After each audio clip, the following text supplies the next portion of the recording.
Ces deux sous-officiers de la Marine nationale viennent de décrocher leur diplôme d'aptitude professionnelle de navigateur à l'école navale militaire de la Guinée équatoriale.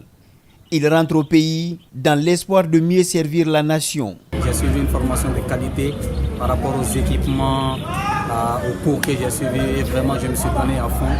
Et par la grâce de Dieu et par rapport à la confiance que les chefs ont portée à ma personne, j'ai honoré cette confiance et vraiment je suis fier de moi. Dans le souci de renforcer la capacité opérationnelle des fusiliers commandos marins afin de réduire l'insécurité en mer, la coopération militaire française vient d'offrir un lot de matériel d'entraînement et d'intervention rapide.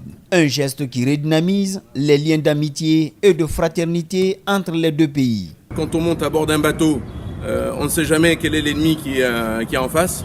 Donc il faut entre guillemets savoir un peu lutter.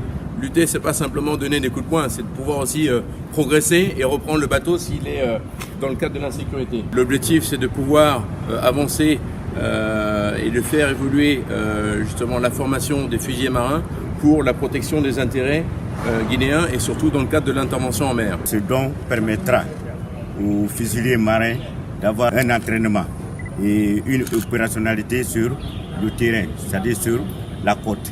Il faut préparer la troupe à l'avance.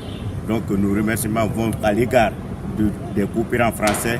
Ce n'est pas la première fois, même la semaine passée nous en avons eu et nous leur disons encore une fois de plus que la coopération continue pour le perfectionnement de notre marine. L'enclenchement de la réforme du secteur de défense par les autorités de la Troisième République a permis à l'état-major de l'armée de mer de mieux valoriser la formation de son personnel.